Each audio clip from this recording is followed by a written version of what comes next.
வணக்கம். ஜோதிடர் சேலம் உமாராணி. இன்றைய பதிவு இன்னைக்கு பார்க்குற பதிவு என்ன அப்படின்னா, அஷ்டமாதிபதி லக்னாதிபதியானால் தரும் பலன்கள் பற்றி பார்க்கலாங்க.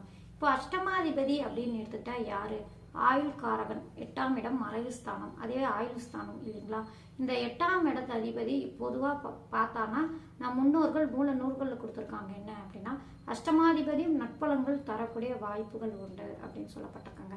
அது மட்டும் இல்லைங்க, 8ஆம் இடம் அப்படிங்கிற ஆயுள் ஸ்தானம் அப்படிங்கிறதுனால அந்த 8ஆம் இடம் அப்படிங்கிறது மான அவமானத்தை குறிக்கக்கூடிய இடம் அப்படிங்கிறதுனால அந்த 8ஆம் இடத்து அதிபதி அந்த லக்னத்துக்கு மறைவு ஸ்தானமாகவும் வர்றதுனால அது பாதிப்பு கொடுத்துமா அப்படிங்கிற பயம் எல்லாருக்கும் இருக்கும் இல்லைங்களா?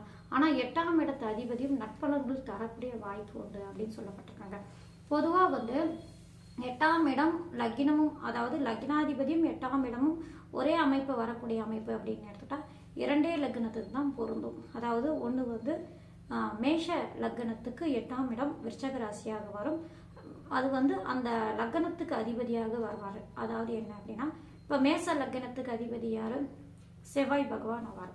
8ஆம் இடத்துக்கு அதிபதி யாரு? விருச்சக ராசி இல்லைங்களா? 8ஆம் இடம். 8ஆம் இடத்துக்கு அதிபதியும் செவ்வாய் பகவானே ஆவார்.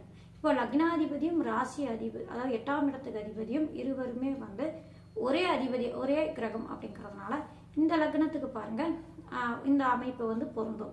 அதாவது 8ஆம் இடத்துக்கு அதிபதியும் லக்னாதிபதியும் ஒருவராக வரும்போது நல்ல பலன்கள் தரக்கூடிய வாய்ப்பு அதிகமாக உண்டு அப்படின்னு சொல்லப்பட்டிருக்காங்க. அடுத்த லக்னம் அப்படின்னு எடுத்துக்கிட்டோம்னா துலா லக்னம். இந்த துலா லக்னத்துக்கு பாருங்க 8ஆம் இடம் அப்படின்னு எடுத்துக்கிட்டோம்னா ரிஷபம் வரும். ரிஷப ராசிக்கு அதிபதி யாரு? சுக்கிர பகவான் ஆவார்.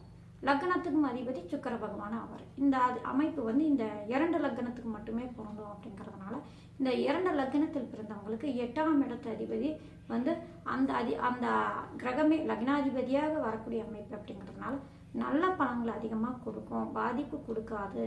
அதாவது பிரச்சனைகள் பாதிப்பு அதிகமாக கொடுக்காது. இவங்களுடைய திசா காலங்களில் இவர் அஷ்டமாதிபதியாகவும் வராரு, லக்னாதிபதியாகவும் வராரு, பிரச்சனை பாதிப்பு கொடுத்துருமா, எந்த மாதிரி பலன்கள் கொடுக்கும் அப்படிங்கிற எல்லாருக்குமே பயம் இருக்குல்ல இல்லைங்களா? இப்போ நம் முன்னோர்கள் மூல நூல்கள் என்ன சொல்லியிருக்காங்க அப்படின்னா, லக்னாதிபதியாக வரக்கூடிய கிரகமே 8ஆம் இடத்துக்கும் அதிபதியாக வரும்போது அவங்களுடைய திசா காலங்களில் நல்ல பலன்கள் அதிகமாக கொடுக்கக்கூடிய வாய்ப்புண்டு.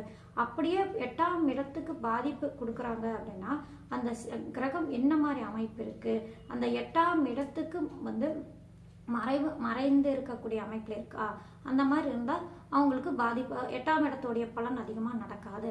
அந்த லக்னத்துக்கு அதிபதிங்கிற ஒரு அமைப்பு பலன் தான் அதிகமாக நடக்கும் அப்படின்னு சொல்லப்பட்டாங்க. அதாவது என்ன அப்படின்னா, இப்போ உதாரணத்துக்கு பாருங்க, இப்போ மேஷ லக்னத்துக்கு 8ஆம் இடத்துக்கு விருச்சக ராசியாக வர்றாரு. அது அதிபதியும் லக்னத்துக்கு அதிபதியான செவ்வாய் பகவான் அந்த விருச்சக ஸ்தானத்துக்கு 8ஆம் இடத்துக்கு மறைந்து லக்னத்துக்கு மறையாமல் இருக்காரா?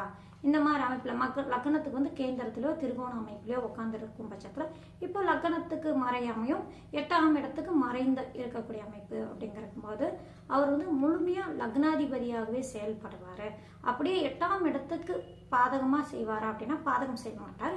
அங்கே 8ஆம் இடத்துக்கு திடீர் அதிர்ஷ்டம் மூலயமா நட்பலன் தருவார் இல்லைங்களா? அந்த மாதிரி பலன்கள் அங்கே 8ஆம் இடத்துக்கு உண்டான நட்பலன்களை அதிகமாக கொடுக்கக்கூடிய வாய்ப்பு உண்டு. அந்த மாதிரி சொல்லப்பட்டிருக்காங்க. இப்போ லக்னத்துக்கு மறைந்து 8ஆம் இடத்துக்கு மறையாமல் கேந்திர திரிகோண ஸ்தானத்தில் இருக்காங்க அப்படின்னா அப்போ ஏதாவது பாதிப்பு கொடுக்குமா அப்படின்னா அப்பையும் நட்பலன்கள் கொடுக்கக்கூடிய வாய்ப்பு உண்டு. இப்போ 8ஆம் இடத்துக்கு மறையாமல் 8ஆம் இடத்துக்கு கேந்திர ஸ்தானத்திலோ திரிகோண ஸ்தானத்திலோ இந்த மாதிரி அமைப்பில் அந்த செவ்வாய் பகவான் இருந்து லக்னத்துக்கு மறைந்து இருக்கா, இந்த மாதிரி அமைப்பில் இருந்தால் என்ன மாதிரி கொடுப்பாங்க, அப்போ எப்படி நல்ல பலன் கொடுப்பாங்க அப்படின்னா, அப்போ பாருங்க அந்த செவ்வாயோட குருவின் பார்வை அல்லது சூரியனுடைய பார்வை இந்த மாதிரி அமைப்பில் இருக்கும்போது அல்லது இணைவு இந்த மாதிரி இருக்கும்போது அவருடைய நல்ல பலன்களை அதிகமாக கொடுக்கக்கூடிய வாய்ப்பு உண்டு. சரிங்களா? பாதிப்பு அதிகமாக கொடுக்காது. இருந்தாலும் அந்த செவ்வாயால் சிறு பிரச்சனைகள் தரக்கூடிய வாய்ப்பு உண்டு. மான அவமானம். ஏன்னா செவ்வாய் யாரு? அந்த லக்னத்துக்கு லக்னாதிபதியாக இருந்தாலும் 8ஆம் இடத்துக்கு, அது மட்டும் இல்லாமல் செவ்வாய் போர்க்குணம் கொண்டவர். எதாக இருந்தாலும் டக்குன்னு கோவப்படக்கூடிய பேச்சுன்னா பேச மாட்டார். கை வச்சுட்டு தான் டப்புன்னு அடிச்சுட்டு தான் பேசுவார். அந்த மாதிரி செவ்வாய்க்கு உண்டான பலன் இல்லைங்களா? அவர் அதிகமாக கோவப்பட தன்மை அப்படிங்கிறனால ஜாதகர் அந்த விஷயத்துல மட்டும் கொஞ்சம் அனுசரித்து டக்குன்னு கோவப்படாமல் டக்குன்னு பேசாமல் யாராக இருந்தாலும் அனுசரித்து போகக்கூடிய அமைப்பில் இருக்கும்போது அந்த மாதிரி அந்த விஷயங்களை பொறுத்த செவ்வாயுடைய காரகத்தன்மை விஷயங்களை பொறுத்த வரைக்கும் கொஞ்சம் ஜாக்கிரதையாக இருக்கும்போது அது மூலயமா வரக்கூடிய மான அவமானம் பிரச்சனைகள், அடுத்தது நிலங்கள் இடங்கள் மூலயமா இடம் வாங்கி தர்றது, இது மாதிரி சகோதரர்கள் மூலயமா பிரச்சனைகள், இந்த மாதிரி காரகத்தன்மையில் ஏதாவது பாதிப்பு கொடுப்பாரு. அந்த விஷயத்துல எல்லாம் அந்த ஜாதகர் ஜாக்கிரதையாக இருந்தாலே போனாங்க, அவங்களுடைய திசா காலங்களை அதிகமாக பாதிப்பு கொடுக்காது. சரிங்களா? அதே போல தான் இந்த சுக்கிர பகவானையும் எடுத்துக்கணும். சரிங்களா? அந்த 8ஆம் இடத்துக்கு மறைந்தும் லக்னத்துக்கு மறையாமல் இந்த மாதிரி அமைப்பில் நம்ம எடுத்துக்கலாம். சுக்கரனுடைய காரகத்தன்மையிலும் எடுத்துக்கலாம். இப்படி தான் பலனை நிர்ணயம் பண்ணணும். இப்போ பொதுவாக இந்த 2 லக்னத்துக்குமே லக்னாதிபதியாக 8ஆம் இடத்துக்கு அதிபதியாக வரும்போது முடிந்த வரைக்கும் நட்பலன்கள் அதிகமாக கொடுக்கும் அப்படின்னு சொல்லப்பட்டிருக்காங்க. அது மட்டும் இல்லைங்க, ஒவ்வொரு லக்னத்துக்கும் 8ஆம் அதிபதி என்ன மாதிரி இருந்தால் பலன் கொடுப்பாங்க அப்படின்னு எடுத்துக்கிட்டாலும், இப்போ மேஷ லக்னத்துக்கு நான் சொன்னேன். அடுத்தது வந்து ரிஷப லக்னத்துக்கு சொல்கிறேன். இப்போது ரிஷப லக்னத்துக்கு பாருங்கள், 8ஆம் இடத்து வந்து தனுசு ராசியாக வரும். அதோடைய அதிபதி யார்? குரு பகவானாக வருவார். குரு பகவான் அவரே லாபாதிபதியாக வரக்கூடிய அமைப்பு அப்படிங்கிறதுனால அந்த 8ஆம் இடத்துக்கு மறைந்து 11ஆம் இடத்துக்கு மறையாமல் இருக்கும்போது லாபத்தை அதிகமாக கொடுப்பாரு. குரு வந்து தனத்துக்கு காரக, இந்த லக்னத்துக்கு பகை கிரகமாகவே இருந்தாலும் அவர் லாபாதிபதி அப்படிங்கிற ஒரு அமைப்பு, தனத்துக்கு காரகர் லாபாதிபதிங்கிற அமைப்பில் பொருளாதாரத்தில் வளர்ச்சி கொடுக்கும். பிள்ளைகள் மூலயமா செல்வம் சேரும். இந்த மாதிரி பலன்கள் அவர் காரகம் லாபம் அந்த ஸ்தானத்துக்கு உண்டான பலன்கள் அதிகமாக கொடுக்கக்கூடிய வாய்ப்பு உண்டு. திடீர் அதிர்ஷ்டம் மூலயமா பணம் சேர்றது, இந்த மாதிரி அமைப்பு, வெளிநாடு வெளி மாநிலம் வெளி ஊர்ல இருந்து பணம் இவங்க எதிர்பார்த்துட்டு இருக்காங்கன்னா அந்த திசா காலங்களை வந்து சேரக்கூடிய அமைப்பு. இந்த மாதிரி இடம் விட்டு இடம் மாறினதுக்கு அப்புறம் வளர்ச்சி அடைகிறது, இந்த மாதிரி பலன்கள்லாம் அவங்களுக்கு ரிஷப லக்னத்துக்கு கொடுக்கும். அடுத்தது மிதுன லக்னம் அப்படின்னு எடுத்தோம்னா 8ஆம் இடம் மகர ராசியாக வரும். மகரத்துக்கு அதிபதியார் சனி பகவான்.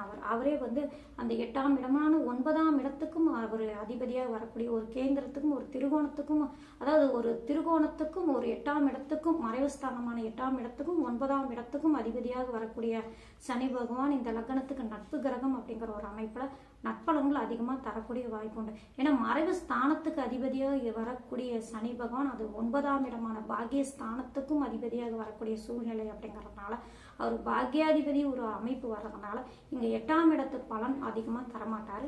9ஆம் இடத்துடைய பலன் அதிகமாக தரக்கூடிய வாய்ப்பு உண்டு. பாக்கியம் அவங்களுக்கு அதிகமாக தரக்கூடிய வாய்ப்பு அதிகமாக உண்டுங்க அந்த மிதுன லக்னத்தில் பிறந்தவங்களுக்கு. அதுவே அந்த சனி பகவான் பாதிக்கப்பட்டிருந்தால் கொஞ்சம் பிரச்சனைகள் அதிகமாக கொடுக்கக்கூடிய வாய்ப்பு உண்டு.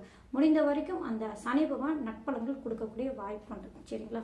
அடுத்தது கடக லக்னத்தில் பிறந்தவங்களுக்கு பாருங்க, 8ஆம் இடமாக வரக்கூடிய இடம் என்ன அப்படின்னு எடுத்துட்டா கும்ப ராசியாக வரும். இப்போ கடக லக்னத்துக்கு 8ஆம் இடமான கும்ப ராசிக்கு அதிபதி யாரு? சனி பகவான் ஆவார். இந்த சனி பகவான் இந்த கடக லக்னத்தில் பிறந்தவங்களுக்கு பகை கிரகமாக வரக்கூடிய அமைப்பு. ஏன்னா சனி பகவான் இருள் கிரகம், சந்திர பகவான் ஒளி கிரகம் அப்படிங்கிறதுனால இருவருக்குமே பகை கிரக அமைப்பு வர்றதுனால 8ஆம் இடத்துக்கு அதிபதி அப்படிங்கிறதுனால முடிந்த வரைக்கும் 8ஆம் இடத்துல ஆட்சி பெற்று இருந்தால் நட்பலன்கள் நடக்கக்கூடிய வாய்ப்பு உண்டு. இப்போ 7ஆம் இடத்துக்கு ஒரு கேந்திரத்துக்கு அதிபதியாக வராரு அப்படிங்கிற ஒரு அமைப்பில் அது கணவன் மனைவி ஒற்றுமை குறைபாடு, இந்த மாதிரி பிரச்சனைகள் வரக்கூடிய வாய்ப்பு உண்டு. பொதுவாக பாருங்க, 8ஆம் இடத்துல ஆட்சி பெற்றிருந்தாலும் நல்ல பலன்கள் தரக்கூடிய வாய்ப்பு உண்டு. இருந்தாலும் அவர் சுபர்களுடைய சம்பந்தம் பெறும்போது கூடுதலான பலன்கள் கொடுக்கக்கூடிய வாய்ப்பு உண்டு. சரிங்களா? சுபர்கள் அப்படின்னு எடுத்துக்கிட்டாங்கன்னா குருவின் சம்பந்தம் அல்லது செவ்வாயினுடைய சம்பந்தம், இந்த மாதிரி இந்த கடக லக்னத்தோடைய சுபர்களுடைய சம்பந்தம் பெறும்போது தான் அந்த 8ஆம் இடத்து அதிபதி நட்பலன்கள் தரக்கூடிய வாய்ப்பு உண்டு. அடுத்தது சிம்ம லக்னத்துக்கு அப்படின்னு எடுத்துட்டா 8ஆம் இடம் மீன ராசியாக வரும். அதனுடைய அதிபதி குரு பகவானார் வரக்கூடிய அமைப்பு. இந்த குரு பகவான் 5ஆம் இடத்துக்கும் அதிபதி அப்படிங்கிறதுனால ஒரு 8ஆம் இடத்துக்கு அதிபதி ஒரு திருகோண ஸ்தானத்துக்கும் அதிபதியாக வரும்போது நட்பலன்கள் அதிகமாக தருவார். குரு பகவான் பொறுத்த வரைக்கும் இந்த லக்னத்துக்கும் நட்பு கிரகம், சூரியனுக்கு நட்பு கிரகம் அப்படிங்கிற ஒரு அமைப்பில் நல்ல பலன்கள் அதிகமாக தரக்கூடிய வாய்ப்பு உண்டு. சரிங்களா?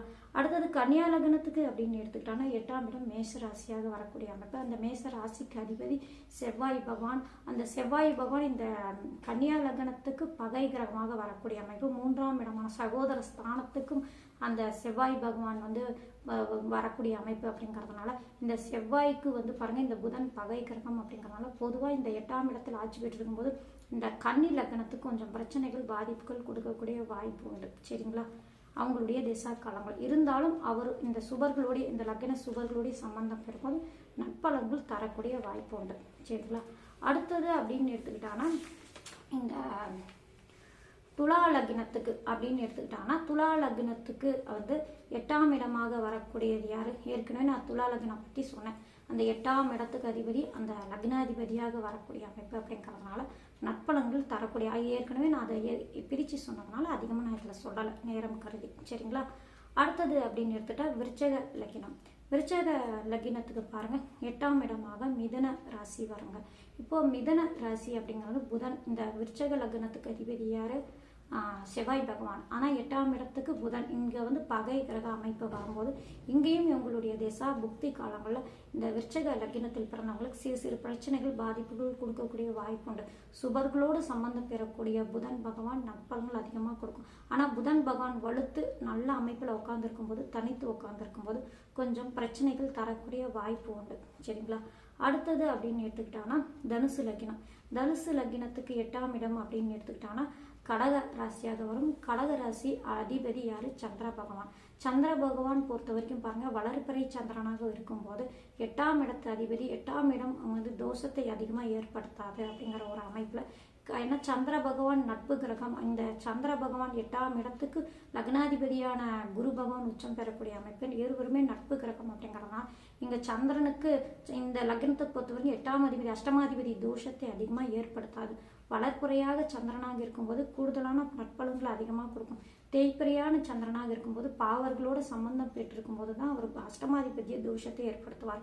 சுக்கரனோடு புதனோடு சம்பந்தம் பெற்றிருக்கக்கூடிய சந்திர பகவானாக இருந்து அது சந்திர பகவானும் தேய்பிரையாக இருக்கும்போது தான் கொஞ்சம் பிரச்சனைகள் தனுசு லக்னத்துக்கு கொடுக்கக்கூடிய வாய்ப்பு உண்டு. அடுத்தது அப்படின்னு எடுத்துட்டா மகர லக்னத்துக்கு 8ஆம் இடமான சிம்ம ராசி வரும். சிம்ம ராசிக்கு அதிபதி யாரு? சூரிய பகவான். சிம்ம ராசிக்கும் 8ஆம் இடத்துக்கும் லக்னாதிபதியான சனி பகவானுக்கும் வந்து சனி பகவான் இருள் கிரகம், சூரிய பகவான் ஒளி கிரகம். இங்க இருவருமே தந்தை மகன் அப்படிங்கிற ஒரு உறவு நிலை, பகை கிரகம் அப்படிங்கிற ஒரு அமைப்பு. இந்த இடத்துலையும் பாருங்க கொஞ்சம் பிரச்சனைகள் பாதிப்புகள் கொடுக்கக்கூடிய வாய்ப்பு உண்டு இந்த லக்னத்தில் பிறந்தவங்களுக்கும். அந்த சூரிய பகவான் இருக்கக்கூடிய நிலை பொறுத்தே நற்பலன்கள் அதிகமாக கொடுக்கக்கூடிய வாய்ப்பு உண்டு. சரிங்களா? அடுத்தது வந்து கும்ப லக்னத்துக்கு அப்படின்னு எடுத்துட்டாங்கன்னா 8ஆம் இடம் கன்னிராசி. கன்னிராசிக்கு அதிபதி புதன் பகவான். 8ஆம் இடத்துக்கு புதன் வந்து உச்சம் பெற்றிருக்கக்கூடிய அமைப்பு. ஆட்சி அந்த புதன் வந்து 8ஆம் இடமான கன்னிராசியில் ஆட்சி உச்ச நிலை இரு நிலையும் பெறக்கூடிய அமைப்பு இந்த புதனுக்கு உண்டு அப்படிங்கிற அமைப்பில் 8ஆம் இடத்துல ஆட்சி பெற்று உச்சம் பெற்று எந்த மாதிரி அமைப்பில் இருந்தாலும் அந்த புதனால நற்பலன்களை அதிகமாக கொடுக்கும். ஏன்னா இந்த லக்னாதிபதியோட நட்பு கிரகம் அவரே ஒரு திரிகோண ஸ்தானமான பஞ்சம ஸ்தானத்துக்கு அதிபதி அப்படிங்கிற ஒரு அமைப்பில் நற்பலன்களை அதிகமாக தரக்கூடிய வாய்ப்பு உண்டு. சரிங்களா? அடுத்தது மீன லக்னத்துக்கு அப்படின்னு எடுத்துட்டா 8ஆம் இடமான துலா ராசி வருங்க. துலா ராசி 8ஆம் இடத்துக்கு அதிபதி சுக்கர பகவான் அப்படிங்கிற ஒரு அமைப்புல அங்க வந்து இங்க கொஞ்சம் பாதிப்பு கொடுக்கக்கூடிய வாய்ப்பு உண்டு.